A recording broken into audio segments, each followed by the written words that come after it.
On this episode of AI for the Rest of Us, I got a chance to sit down with Rosanne Werner, who's the CEO of XcelerateIQ. Rosanne has helped global organizations like Coca-Cola rethink how their teams work, and not just with data, but with new habits and behaviors that make AI adoption stick. She takes lessons from neuroscience and behavioral science and turns them into practical strategies for leaders asking, how do we get our people to actually use these tools? From shifting meeting rituals to rewiring team culture, Rosanne shares how to move beyond hype and embed AI into daily work. AI for the Rest of Us is a thriving community of over 1,000 AI explorers. Join us for our 2-day conference on October 15th and 16th in London. We promise inspiring and practical talks without all the jargon. For our listeners, you can use the code LIVE25 for 25% off the ticket price. Now, let's get into the episode with Rosanne.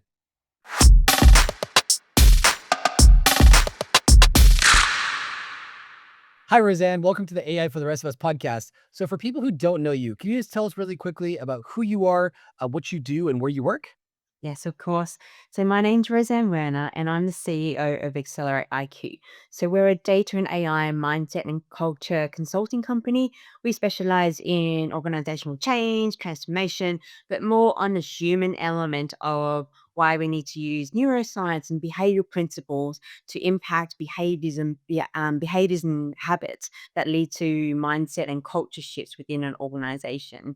So I'm originally from Sydney, Australia, and been in the UK for 15 years.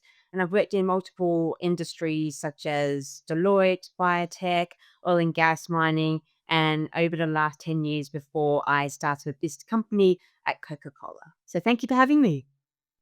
Pleasure to have you with us. And that's quite an extensive background. Now, your session at AI for the Rest of Us is called AI Habits Rewriting Your Team for AI Success.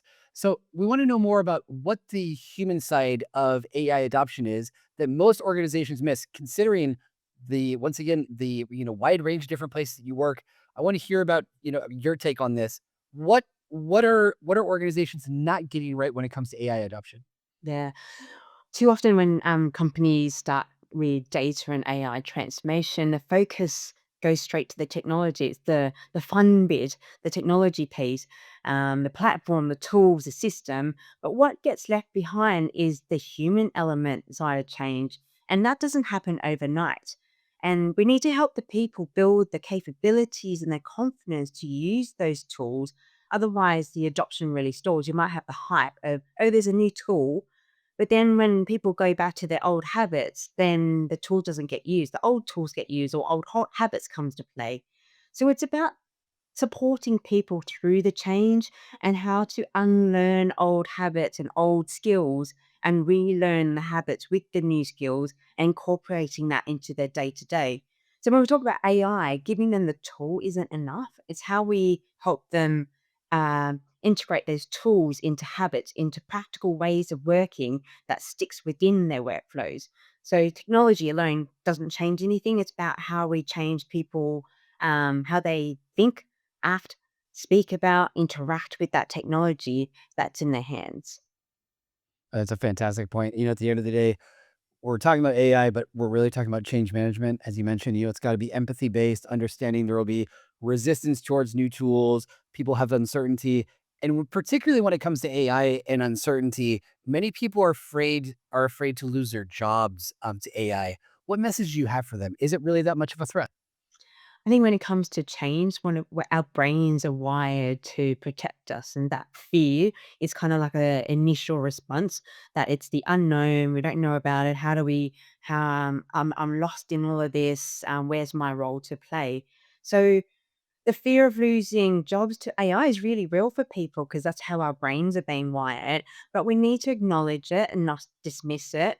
But my message will be AI is here to not here to replace people. It's here to change the way we do things and how we work. So the real opportunity is how we shift away from that repetitive, mundane, transactional task to AI that does really well, and then enhance that human strength that AI struggles to replicate. So, creativity, curiosity, that emotional intelligence, the strategic thinking, and then that context and content in when it comes to problem solving.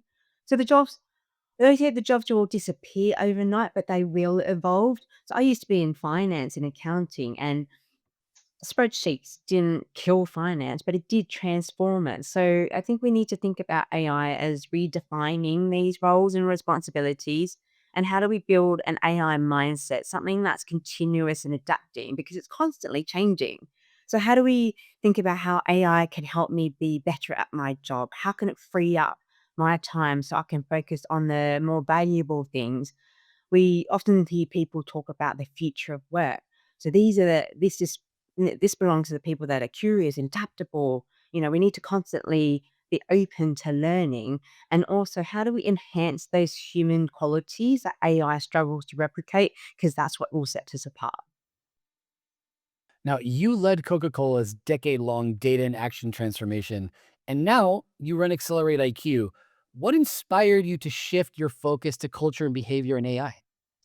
I get asked that a lot. I loved working at Coca-Cola, the people, the culture, and it's one of the biggest brands in the world. When I led the Data in Action program, I really found what I loved doing. It was bringing those people along the journey. It was literally a concept on a piece of paper that was then transformed into a fully fledged global program that reached over 2,000 people across the world. I still get messages from people going, "It was such a great program. It wasn't just about learning, it was how we implement change within our teams." And that's something I'm really proud of. But I began to notice that not only the problem was in Coca-Cola, but a lot of companies around the world were struggling with this issue about the adoption and utilization. The tools were there, have invested heavily in data and AI, but then it was the adoption, it was the usage that weren't coming about, and that's the people problem. So I've seen so many data initiatives that have just really failed because it was a one-day workshop or this 6-hour long e-learning platform. But that's not how we learn. We see people do cybersecurity training, click through the program, get the certificate, and then the following day they click on a phishing email. So those learnings haven't stuck into something that's day to day or ingrained into their subconscious. So I started to leave Coca-Cola to really invest in myself and really help other companies on this journey. And it's about the people. How do you build the confidence and trust in the data? How do you shift the mindset and embed these behaviors and not just roll out the tools? So it was a real investment in myself, a big big bet on myself to take what I love doing at Coca-Cola and help more companies on this journey. And to do that, you blend several different concepts from psychology, organizational behavior, and change management. How does this fuel, lasting AI adoption beyond just the tech itself? Yeah, and that's a really good question. We talked about how the change is not just about providing the tools, it's about changing how people think, act, and make decisions with the tools. And and when people are learning, we need to understand how the brain changes and learn. There's a real science behind that. And that's where the cognitive psychology really comes in. We have so much noise in this world, and we tend to, when we come to AI training, we tend to add that on top and go, "Oh, they've done a 2-hour workshop, they know AI." But we need to work with how the brain works, and when you load someone with information, they don't absorb all of that at once. So how do we use those micro learning, snippets to help people learn in little space repetition bits. So it strengthens our neuro pathways of retaining that information and retrieving that information. So that's how the cognitive bit. And then you've got so that's a learning bit. Then you got to turn that into behavior. So how do you turn something from learning into something that they do subconsciously? And that's where we found that peer-to-peer workshops, when you're learning in a social environment, it makes people more competitive with how they're performing. They learn more in a group environment. You're using, so there's a saying where if you can't explain it, you don't understand it enough. So when you're learning something, you're absorbing that information. But when you're learning with others, the whole act of explaining it to another person helps you learn 3 or 4 times more because you're trying to process that learning and you're trying to explain it to the other person, and each person learns differently. So you're trying to adapt your explanations to different people. So you learn that differently.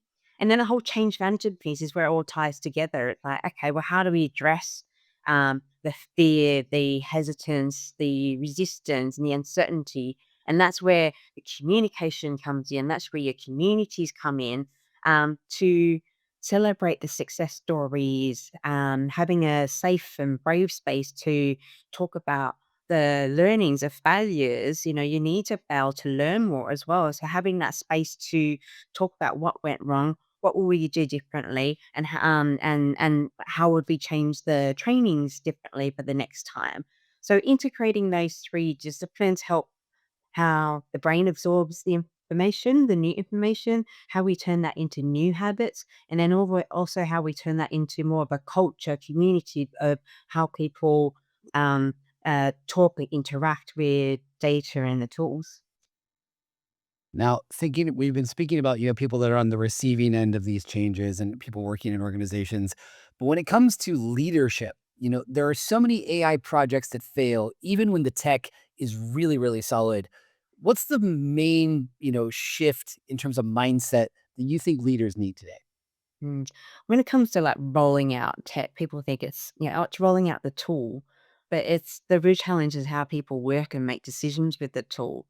I think the mindset shift is to reframe the question of how do we implement AI to actually what are the key problems we're trying to solve, and is AI even really the tool for the job?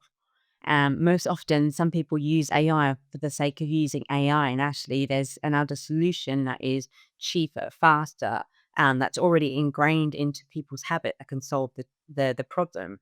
So it's really understanding, is AI really the right tool for the job? And then shift it from a technology first approach to a people first approach. It's like, okay, well, how do we help people embrace the tool? How do we address the change and the fears? How do we understand what are the current habits that we need to change to then incorporate the new habits with the tools? What are the day-to-day workings that needs to change to help them on that journey? And that it's not an overnight fix. It's something that it's something that they need to take their time with, because that's how people change in organizations. They change overnight as well. So it's how do we help that adoption stick? How do we help that culture change? And then that's when the tools are being used for the problems that they're supposed to be solving, that's where the real value comes in. And, in your particular case, you've, been given some awards from AI for the Rest of Us as Leader of the Year, and also been, recognized for your work as an you've been recognized for your work as an influential businesswoman. In terms of advice that you would give to people that are out there when it comes to leadership, people that are out there that are just getting started in AI, what would be a couple of recommendations that you would give? Start asking the right questions. It's asking the right questions of, understanding what problems your teams are facing. What are the things that are stopping them from doing their jobs? And then, understand what part of those tasks that AI can help, enhance, so then we can have more time for the more meaningful, strategic, creative stuff. But then it's also leading by example with, the curiosity, the humility, and really bringing people together. As a leader, you're not expected to have all the answers, but it's then bringing that environment where people are able to share their experiences, help other people on the journey, and really having that environment, that safe environment to enhance those learnings so that your whole group learns better together. So it's asking the right questions. How do you create conditions for your teams to experiment safely, but then also have that brave space to push beyond the boundaries, but then also having that safe space to share the learnings and build the confidence, and having and being able to just really mold those skills together as a group. And if we want to talk about, tools, not in the tech side, but in terms of resources to help people level up when it comes to AI, what AI or behavior change, tools that could be out there, podcasts or frameworks would you recommend to non-tech leaders that are trying to get started? Yeah, so one of my favorite podcasts are by a US company called Transform CX, and their podcast is called Don't Stop Doing Stupid Stuff. And it's quite a catchy one. The hosts Andreas and Tim, they're based in the US, are dear friends of mine now. Thanks to the LinkedIn algorithm, we got introduced to each other. But they cover things like data analytics transformation, the employee experience, what is the future of work. And they really do take a people first approach while understanding more the technology side of things as well. So it's helpful. They cover a wide range of topics there, but it's also how do we ask the right questions? How do we help use the tools to raise employee engagement? Like, how do we help people live a better life with the technology on their hands? So I've really enjoyed listening to their podcasts. They take a real people first approach, and it helps with the non tech leaders to ease their way into those topics. And of course, AI is generating debates, whether we're talking about work, at the home, at also if we're looking at schools, there's an ongoing debate as to whether using AI at school is cheating. What's your take on that? I don't think the question should be is using AI cheating. I think the real question is what skills do we need to develop within the students these days? And also, how should we be measuring knowledge and capabilities? So there was a instant where a ChatGPT enrolled in an undergraduate course and aced it by like 99.36 to an 8.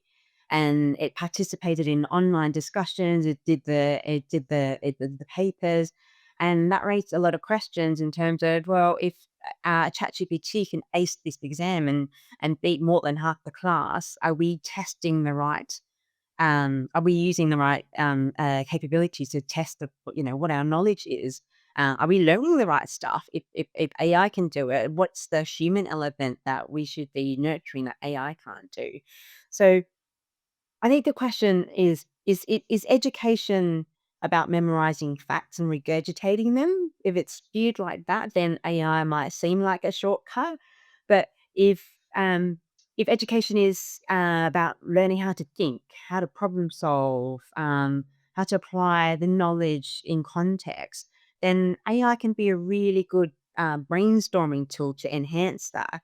And we talk about like calculators. When calculators came in, they didn't replace math, but they allowed us to tackle more complex problems. So we should think about how AI can be used in the educational side of things. It's like if we can take away some of that heavy lifting, the students can focus on the critical thinking, the real creativity, and that deeper application, then it's and I don't think AI is cheating. Though we should to be teaching students on how to use AI responsibly. Like, how do we ask, like, verify the outputs? How do we ask the right questions to make sure that there's no bias or anything damaging in there? And then also using the outputs as an enhancement of their thinking as opposed to just copy and pasting. And then this other thing, I think AI can also help build our cognitive thinking as opposed to outsource it. So I think there's this bit where I think there was a really famous MIT study saying, brain activity is less after using ChatGPT. Well, actually, we can use AI to enhance our cognitive capabilities. That kind of ask it to ask us questions, so we think outside the box a little bit more as well. So I think it's we can also use it to enhance our cognitive capabilities. And with that in mind, you're going to be giving a workshop in AI for the rest of us. Can you walk me through that a little bit? What people can expect and ideally what they're going to be able to take away if they attend. Yeah, it'll be a fun workshop. We're going to be focusing on people, so the people in the room, and it's all about helping the people in the room and giving them a toolkit to be AI change makers in their teams, in their organizations. So we will be talking about, the neuroscience, the secrets of neuroscience. How do we help our teams change habits and build habits and habit stack with existing habits? So AI doesn't seem like this new thing, but it's actually integrated into what we're doing day to day.